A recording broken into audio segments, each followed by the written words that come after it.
दोस्तों, मैं हूं आदिल खान आज़ाद। आज है 16 फरवरी 2025। आप देख रहे हैं आज़ाद बोल इंडिया पर मिडिल ईस्ट मॉर्निंग न्यूज़। इस शो में आज आपको दिखाएंगे ईरान के नए एयरक्राफ्ट कैरियर ने इसराइल में बढ़ा दी बेचैनी और डर। इजरायली मीडिया ने बताया बड़ा खतरा। सूडान में फिर से बिगड़े हालात। आरएसएफ ने जमजम डिस्प्लेसमेंट कैंप पर किया हमला, कई लोगों की मौत। सीरिया से रूस निकाल रहा अपने मिलिट्री साजो सामान, नहीं गली दाल। उधर अल शरा की तरफ से ईरान को गया पैगाम। हमास ने खाई कसम, आजादी तक जारी रहेगी जंग। रूस ने हमास को कहा शुक्रिया। और मीडिया रिपोर्ट्स का दावा, अगले फेज में गजा का निजाम छोड़ने पर राजी हुआ हमास।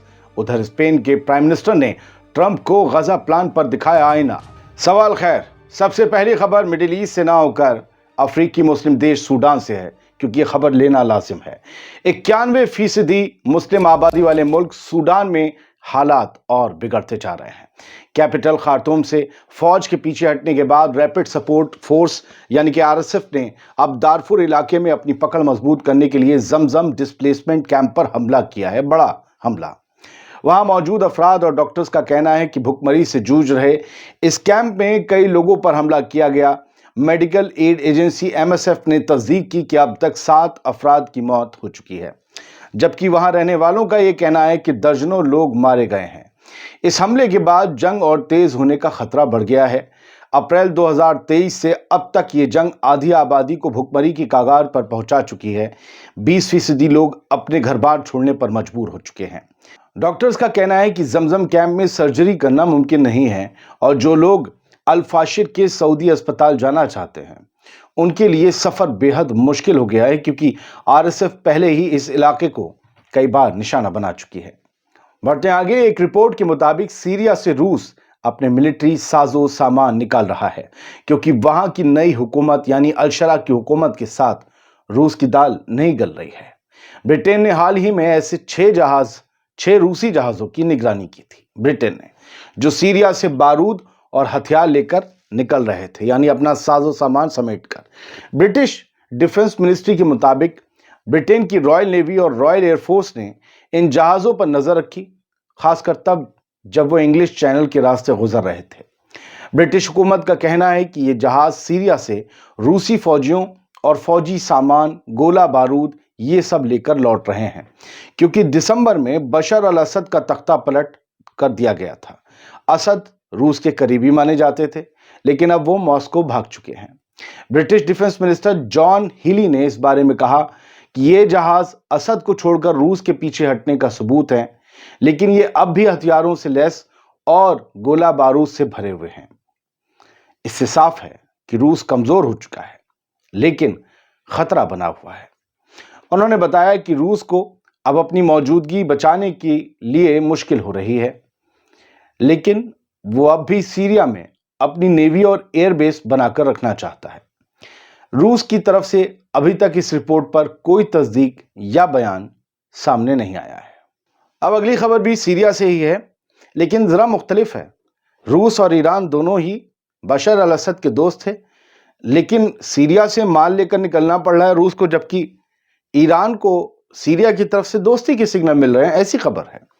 बशर अल असद के हटने के बाद सीरिया के साथ ईरान के ताल्लुकात ठीक होने के पहली बार सिग्नल मिले हैं। ईरान ने माना है कि सीरिया की अल शरा हुकूमत से पैगाम मिले हैं।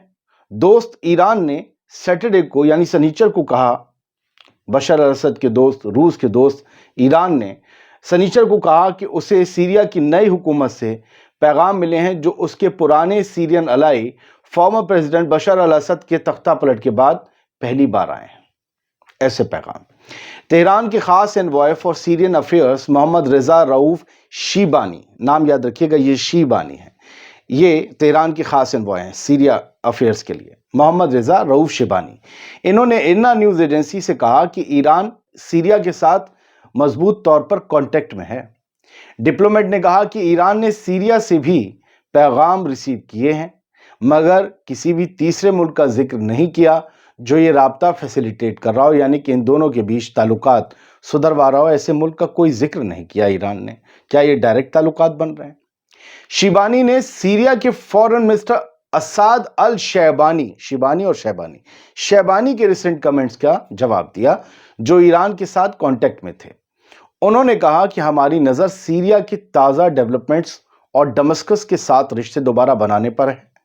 شیبانی نے کہا اور زور دیا کہ ایران سوچ سمجھ کر سچویشن کو مانیٹر کر رہا ہے۔ احمد الشرا نے دسمبر میں کہا تھا کہ سیریا ایران جیسے ایک اہم علاقائی ملک کے بنا اپنے رشتے نہیں چلا سکتا۔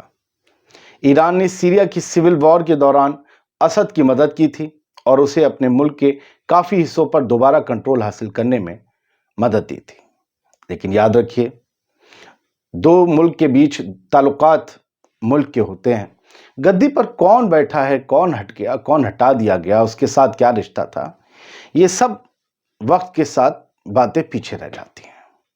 ایران کی بات ہوئی ہے تو ایران کی ایک اور خبر، ایران کے نئے ایئر کرافٹ کیریئر نے اسرائیل میں بے چینی اور فکر پیدا کر دی ہے۔ یہ اس لیے ہے کیونکہ اسرائیلی میڈیا یہ خبریں دے رہا ہے کہ ایران کا نیا ایئر کرافٹ کیریئر شاہد باغیری، یہ اس کا نام ہے، شاہد باغیری اسرائیل کے لیے ایک بڑھتا ہوا خطرہ بن سکتا ہے۔ ایران اپنی نیول پاور کو مزید مضبوط کر رہا ہے اپنے نئے ایئر کرافٹ کیریئر شاہد باغیری کے ساتھ، جو کہ پورے مڈل ایسٹ میں اسرائیل کی سیکیورٹی کنسرنز کو بڑھا رہا ہے۔ شاہد باغیری کے بارے میں ہم نے آپ کو بتایا تھا نا، ایک ایئر کرافٹ کیریئر بنایا جس سے ڈرونز اڑ سکتے ہیں، ہیلی کاپٹر اڑ سکتے ہیں، ایئر کرافٹ نہیں، ڈرونز وغیرہ اڑ سکتے ہیں۔ شاہد باغیری ایک مرچنٹ شپ کو کنورٹ کر کے ایک ایئر کرافٹ کیریئر میں تبدیل کیا گیا ہے جو ہیلی کاپٹرز اور انمینڈ ایریل وہیکلز یعنی کہ UAVs یعنی ڈرونز کو کیری کر سکتا ہے۔ ایئر کرافٹ کیریئر کے بارے میں آپ سمجھ لیجئے، ایئر کرافٹ کیریئر ایک موبائل ملٹری بیس ہوتا ہے، ایک اڈا ہوتا ہے، موبائل یعنی چلنے پھرنے والا، جو ادھر سے ادھر رینگ سکتا ہے، جا سکتا ہے۔ ایک موبائل ملٹری بیس ہوتا ہے جو سمندر پر ایئر کرافٹ کو لانچ اور ریسیو کرنے کے لیے تیار ہوتا ہے۔ شاہد باغیری میں اسکی جمپ ریمپ ہے جو ایئر کرافٹ کو لوور اسپیڈ پر اٹھنے میں مدد دیتا ہے۔ اس سے ایئر کرافٹ کی کنڈیشن ٹائم کے ساتھ اچھی رہتی ہے۔ ایئر کرافٹ لینڈ کرتے وقت ارسٹر وائرز، جو تار لگائے جاتے ہیں روکنے کے لیے، ارسٹر وائرز کا استعمال کیا جاتا ہے ایئر کرافٹ کو روکنے کے لیے۔ انہیں ریپڈلی ڈی ایکسیلریٹ کر دیتی ہیں یہ وائرز، اور ایڈوانس فلائٹ کنٹرول سسٹم سے نیویگیشن میں مدد ملتی ہے، خاص طور پر چیلنجنگ ویدر کنڈیشنز میں۔ ایئر کرافٹ کیریئر کا بننا ایک مشکل اور ملٹی ایئر پروسیس ہے، کئی سالوں میں ایک ایئر کرافٹ کیریئر بنتا ہے اور بلینز آف ڈالرز کا خرچہ اس پر ہوتا ہے۔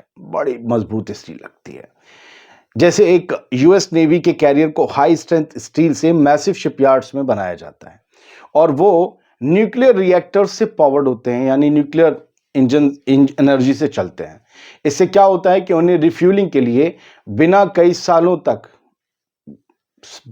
سالوں تک کام کرنے کی صلاحیت ملتی ہے۔ ریفیولنگ کے بنا ہی کئی سالوں تک یہ چل سکتے ہیں، مطلب جیسے تیل بھروانا ہوتا ہے نا بار بار انجن کے لیے چلوانے کے لیے، ویسا انہیں نہیں، کیونکہ نیوکلیئر پاور سے چل رہا ہے۔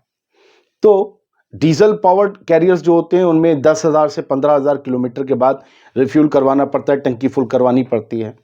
ایئر کرافٹ کیریئرز عام طور پر 1500 سے 6,000 تک کریو ممبرز کو اکوموڈیٹ کرتے ہیں، لے جاتے ہیں، جن میں پائلٹ، ویپن آپریٹرز، انجینئرز اور میڈیکل سٹاف شامل ہوتے ہیں، جس سے آپریشنز اسموتھلی چل سکتے ہیں۔ نیوکلیئر کیریئرز کی رینج جو ہے انلیمیٹڈ ہوتی ہے، جس سے وہ گلوبلی پاور پروجیکٹ کرتے ہیں، جبکہ ڈیزل پاورڈ کیریئرز کا اسکوپ تھوڑا لمیٹڈ ہوتا ہے، وہی 10-15 ہزار کلومیٹر۔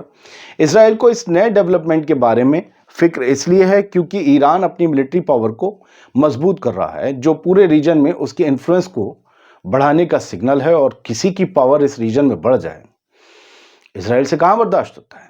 میں نے سوچا تھوڑا ڈیپ میں ان لوگوں کو بتا دیں ایئر کرافٹ کیریئر کا کیا ہے جو جاننا چاہتے ہیں۔ چلیے بڑھتے ہیں آگے، حماس کی بات کر لیتے ہیں۔ کل جو ہے 3 اسرائیلی پرزنر انہوں نے ریلیز کیے تھے، اس کے بدلے میں 369 کے قریب فلسطینیوں کو رہا کیا گیا۔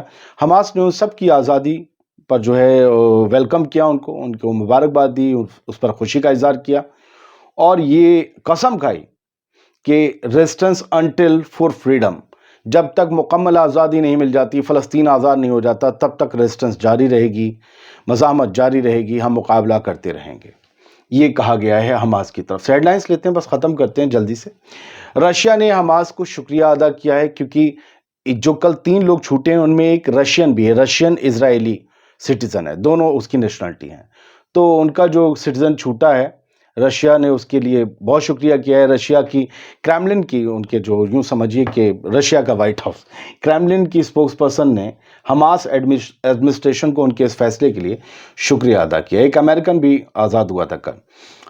ये द जेरूसलम पोस्ट की खबर है, इन्होंने अरबी मीडिया के हवाले से लिखी है कि हमास जो है वो कथित तौर पर हमास यानी रिपोर्टेडली अग्री हो गया है कि वो नेक्स्ट फेज़, जब सेकंड फेज़ की बातचीत मंडे में शुरू होगी तो उसमें वो गज़ा के निज़ाम से या गज़ा में जितना भी अब वो इस वक्त संभाल रहा है तामझाम, चाहे वो सिक्योरिटी का हो, ट्रैफिक का हो, मेडिकल का हो, एड इधर से उधर पहुंचाने का हो, उन सब से पीछे हट जाएगा। कौन आएगा इस रिपोर्ट में नहीं लिखा है, कौन संभालेगा उसकी जगह। इतनी बड़ी तबाही के बाद, एक जंग रुकने के बाद सब कुछ डिसिप्लिन में अगर चल रहा है तो वो हमास की वजह से चल रहा है। हमास ने वहाँ निज़ाम संभाला हुआ है, लोग हमास से डरते भी हैं। डर होना बहुत ज़रूरी है एडमिनिस्ट्रेशन कायम करने के लिए, और लोग जो हैं वो उसकी बात भी मानते हैं। तो हमास अगर स्टेप डाउन कर देगा तो फिर कौन आएगा, ये रिपोर्ट नहीं बताती है। ये शर्त है सेकंड फेज़ की, जिसे कहा जा रहा है हमास ने मान लिया है। स्पेन की प्राइम मिनिस्टर हैं, उन्होंने डोनाल्ड ट्रंप को आईना दिखाया है और कहा है कि कोई भी रियल एस्टेट ऑपरेशन किसी की जराइम को ढक नहीं सकता। आप रियल एस्टेट वाले हैं मिस्टर ट्रंप, अगर कोई आप रियल एस्टेट का प्रोजेक्ट, कोई ऑपरेशन ले आएंगे तो आप क्या समझते हैं कि जो बेंजामिन नेतन्याहू ने यहाँ नस्लकुशी की है उसके जुर्म ढक जाएंगे? आप चाहते हैं कि लोग इस तरफ मुड़ जाएं और उस तरफ बात ना करें? ऐसा होगा नहीं। स्पेन के प्राइम मिनिस्टर ने डोनाल्ड ट्रंप को लताड़ा है और कहा है कि what the international far right wants is to destroy Europe from within. और ये लोग यूरोप को, जो इंटरनेशनल फार राइट हैं, कट्टरपंथी लोग हैं, वो यूरोप को तबाह कर देना चाहते हैं और कहा है कि ऐसा मुमकिन नहीं होगा। मतलब उन्होंने यूरोप की भी बात उठाई, गजा की भी उठाई।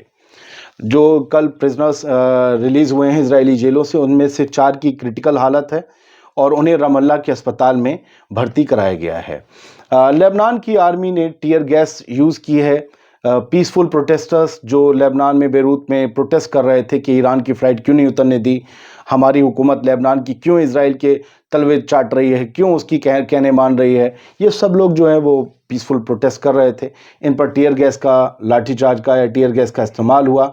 फिलहाल ये बताया गया है, अगली हेडलाइन अरब न्यूज़ की, कि 25 लोगों को बेरूत में गिरफ्तार किया गया है, जिन पर इल्ज़ाम है कि इन्होंने, मैंने आपको बताया था कल कि यूनिफिल की गाड़ी पर हमला किया था। यूनिफिल का एक शख्स जो है वो ज़ख्मी हो गया था। बहुत बहुत शुक्रिया। मुझे लगता है इस बुलेटिन को यहीं ख़त्म करना चाहिए। काफ़ी खबरें मिडिल ईस्ट की हो गई। सलामत रहिए, खुश रहिए।